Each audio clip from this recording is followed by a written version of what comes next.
Hi, I'm Roxy Rose, and as promised, here's another video clip of transitioning, in particularly transitioning from male to female, and in my case it happened very late in life. So I'd like to talk a bit about that, some of the problems that occur due to late transitioning. And I get asked a lot of questions regarding, why I waited so long.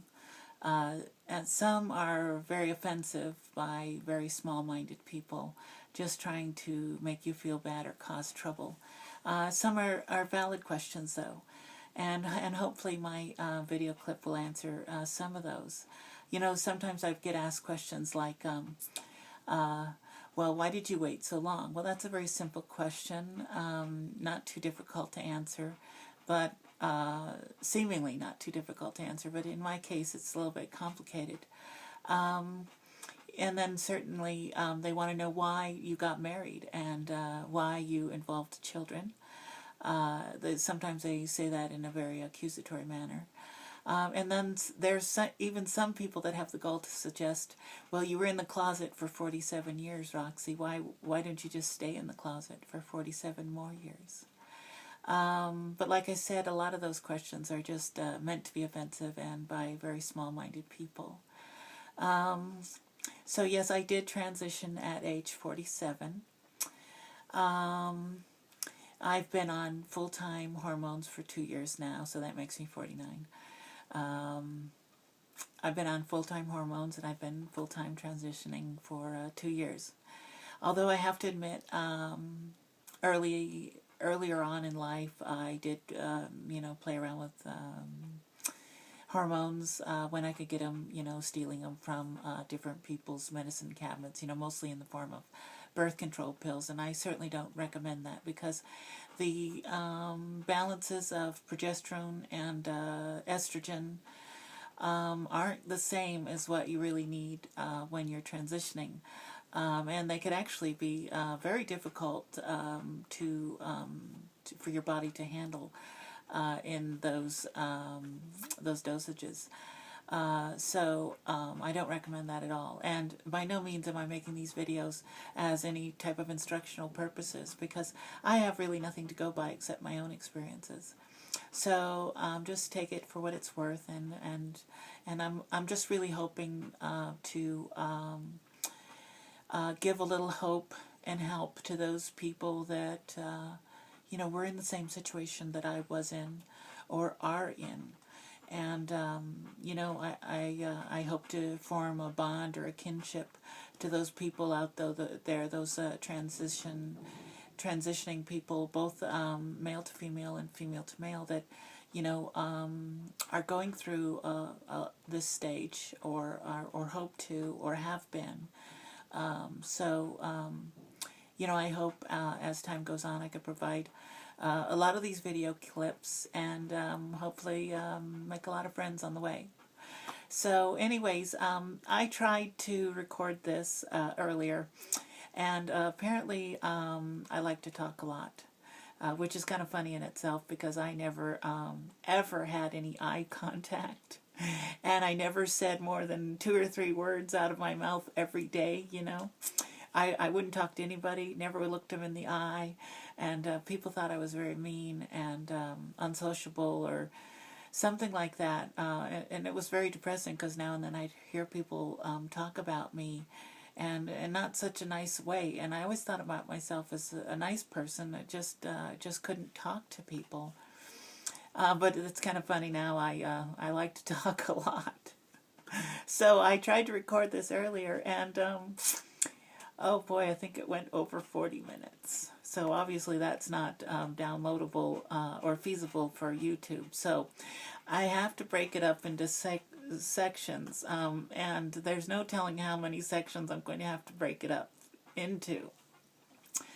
But I'll give you kind of just the layout of what I'd like to talk about. First of all and foremost, when you're a very, very young child and you don't even know what transgender is, you don't know what a transsexual is. For me, I didn't even know what sex was. You know, there really has to, and you have to make sure if, and every transgender person knows this, but most people that aren't informed don't realize that there's very little association between gender and sex. You know, the actual sex act and feeling and all those emotional things and physical things. And gender is a completely and separate issue. So a lot of uninformed people, they associate the two together, which is really wrong. The first section will have to do with being a child and having these feelings from a very young age, and then those feelings never going away throughout your childhood, and then dealing with them through adolescence, which is complicated and difficult. It's a little bit easier when you're a child. You know that something's wrong, and you know you can't talk about these things, and you're told not to do certain things. But when you're a child, it's just kind of innocent and simple, and you just you're okay. But then when you get into adolescence and you start thinking of yourself as an adult, you start to judge yourself, and a lot of us start to condemn ourselves, which is very self-destructive and very difficult to handle in adolescence. And that could then set a course of self-destructive feelings throughout the rest of your life, well into adulthood. Adolescence, the one section will be on, adolescence. And for me, in my personal experiences, there was a huge turning point in my life. I was involved in a very serious accident. And at that time, my life kind of took a distinct, left turn, or, exit stage right, and my life really turned out quite differently because of that. So that'll be a section in itself. And then another section would be growing up, being an adult, being married. Yes, I did get married, and I did have 3 beautiful children. And I stayed married for 30 years. It would have been this last January. So I will try to address those issues in these separate parts. So I guess right now I could start with childhood. My feelings of just really loving to be around women's clothes, started when I was really very, very young, and as I said, gender and sex have nothing to do with each other, really.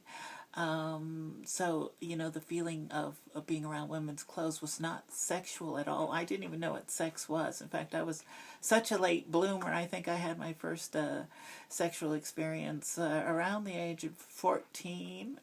Shameful. I was such a late bloomer. But anyways, when I was very young, I used to enlist my brother into playing with me in my mother's closet. And it really was an excuse just to be next to her clothes. They had this really huge walk-in closet, and my dad had one side, and it was full of black and brown polyester and white shirts. Horrible. And my mom's side had all these beautiful colors, wonderful textures, and above all, it had this wonderful scent, It wasn't just perfume. It was a mixture of her scent and perfume, and I don't know how to explain it, but it was just a wonderful, comforting scent. And I used to enlist my brother into playing hide and seek. And we would play in there, and my favorite place to hide was standing inside of a long gown. And like I said, it was just an excuse to be around her clothing and even to step inside of her clothing. And I remember this one time in particularly where my brother was looking for me throughout all the clothes, and he kind of gave me a push when he found me. And I fell back and I pulled the gown off the hanger, and it fell on me. It wasn't my fault, promise. But for just a moment, I was wearing a gown, and my brother was laughing his head off. In fact, he started yelling that he was going to tell everybody that I was wearing a dress. So I had to bribe him into not telling my other brothers. And by the way, I should set the foreground for that. I was born the middle child of 5 children. My parents had 5 children, 2 boys that were older than me, and a younger brother, and my sister, who was the only girl at the time, the only girl in the family, or at least they thought, and she was the youngest, so she was like the queen. So that's basically my story to start with. I'm going to keep these videos kind of short so that you guys don't start yawning and drift off to sleep. So this is section 1, and I'm going to pick up with section 2 and talk a little bit about my childhood, as well as go on to you know, the young teenage years and those things. So right now it's goodbye. This has been Roxy Rose, and I look forward to seeing you on the next segment. Bye-bye.